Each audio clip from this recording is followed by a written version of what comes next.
Hello everybody, Keith here again. I'm hoping this is going to turn out to be a fairly straightforward video that's not going to take an awful lot of doing, because basically I'm going to move this onto here. This is the plant. It's sometimes called, I believe it was Gomesa. It's now called Ornithophora, but it's basically it's an oncidium type, quite a small plant. You can see by the side of it against the size of my hand.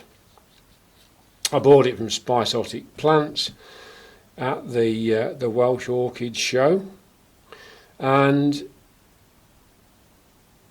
it's starting to pull out some new growths. There's one there, one here, another one somewhere here, there's one round the back, but none of them are going anywhere near this piece of cork board when they're sticking roots out. Now, when I got it, I think it was a relatively recent mount onto this stuff, so I wasn't that worried that it wasn't going to actually, the established roots weren't going to go anywhere. But if these aren't going to attach, then I think there's something adrift with this. We don't know where this has come from. It's just cork insulation board, bits of cork glued together.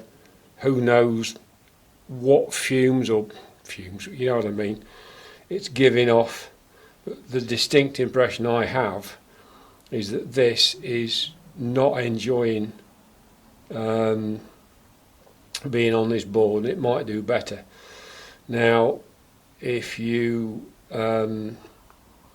follow me more regularly, you'll know I've got a Tolumnia hawkesiana which I've moved onto cork a few months ago, and that's picked up dramatically since. And in fact, in the last few days, it's starting to put a flower spike out. Now, that thing is seriously tiny. I mean, that is only as broad across as that thumbnail. So I had to get a 20 times magnifying glass out to actually confirm what I was looking at was a spike. But yeah, it's. I just think that this stuff, with all the nooks and crannies, you're going to get little bits of moisture you're going to tuck in down there. And I suspect the roots will go and chase it. On this, I just don't know. It's obvious. I know there's all sorts of arguments about what is, what isn't a natural surface, whether it's absolutely necessary. We've got people, of course, who grow orchids in water, or semi-hydro, or leaker, or all sorts of stuff, as well as bark chips and the like. I just tend towards believing that this is if you can give them something that's a little bit more natural, it ought to help. It's unlikely to hinder. Now, I've done with this what Roger has said to do. That I've poured boiling water over it in both sides. I've scrubbed it with a toothbrush and then washed all the residues off again on both sides, and I've bodged a hole through this end with a screwdriver. And this moss, I suspect, has just been plonked on the top, which is what I would do anyway, with a mount. Again, that's something Roger Frampton, Roger's Orchids. If you're not on Roger's Orchids, either video channel or his Facebook page, why not? It's one of the best resources you're ever going to find.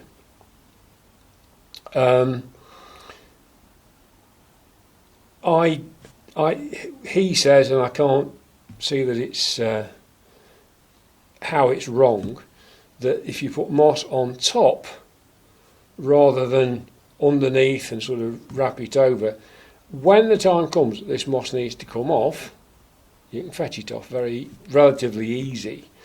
Whereas if it's all wrapped through, you've got to unmount the whole plant and possibly do quite a lot of damage. So I'm just going to try easing that off, and lo and behold, absolutely nothing, no sign of anything that is doing any good. Now you can see on here we've got green roots on the back, we've got roots going down. There's just no sign of any of these are going to attach. I think before I put it on this thing, I'm just going to trim off anything that's obviously dead, just to neaten things up. But it's obviously something that's growing. We've got, quite a few new growths on it, lots of new roots on it. So I think putting it onto a big piece of bark should let it ramble, because it looks, if you look at the length of these rhizomes, this thing's going to ramble. So I'm going to do that. So I'm just going to knock it off, have a quick trim round, and then I'll just show you how I'm going to plonk it on here. Okay, here we are back again then. Made a discovery I'm not completely surprised at. When I took this off, we've got several pieces on here, but what we have got is something that's looking okay. We've got an old bulb there,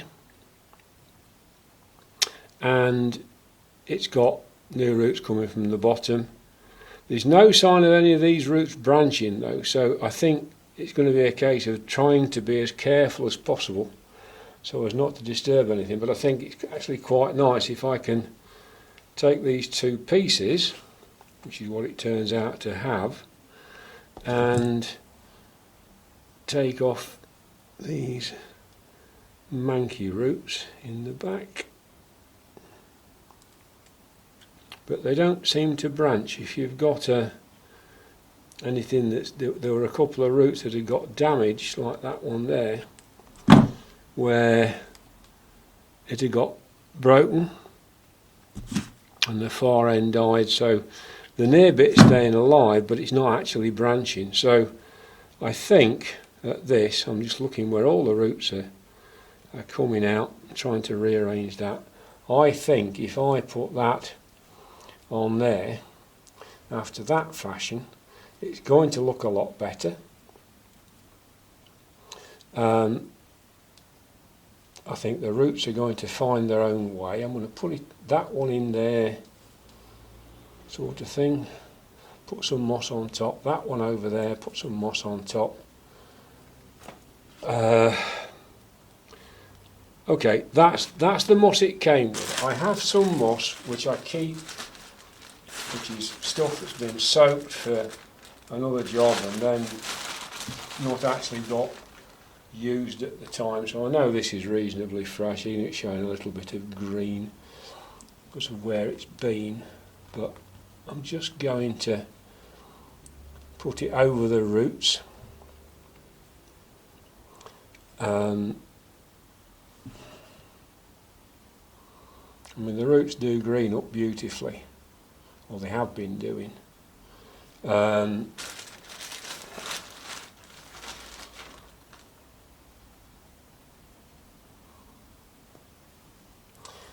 we've got some nice new root growth on this. It's obviously been fairly happy in here.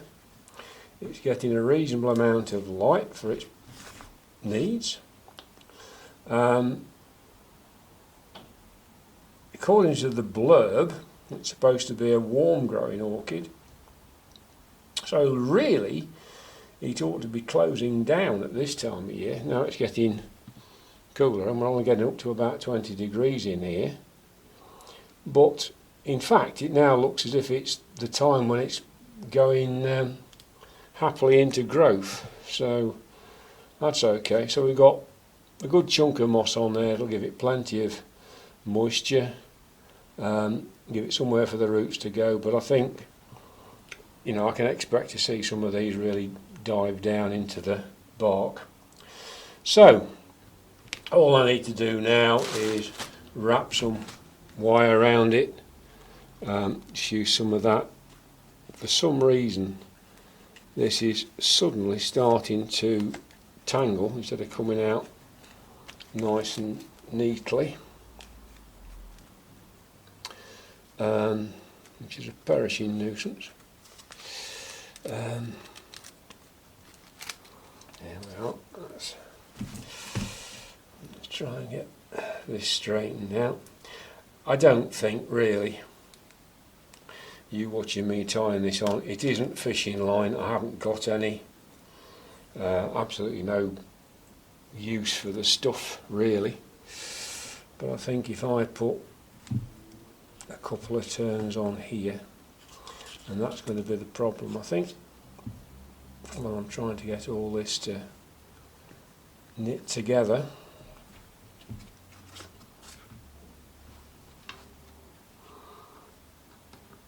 Start off, I'll just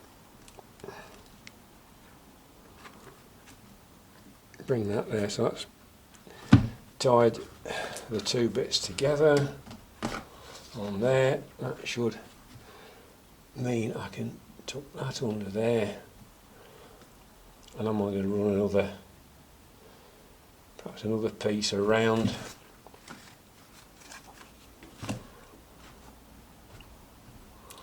Don't want to be too tight, I think.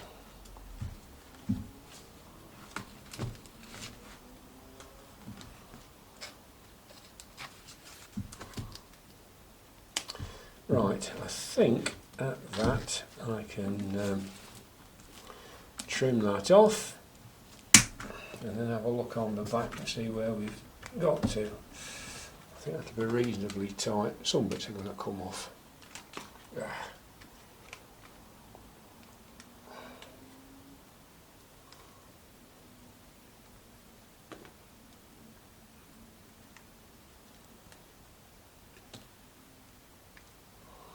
Yes, I think we're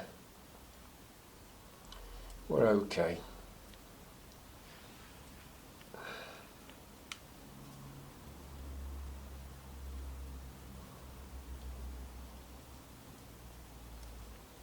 Come here, you brute.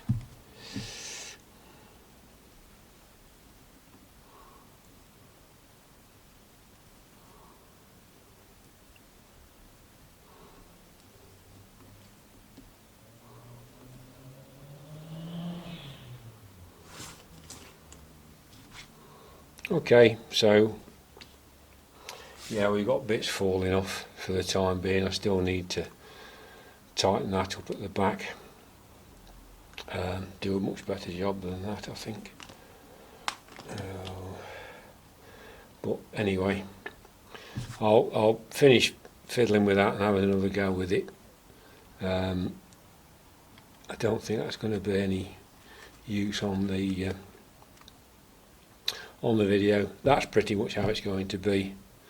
Thank you for watching. I hope that's been of interest. I look forward to seeing you soon. Bye.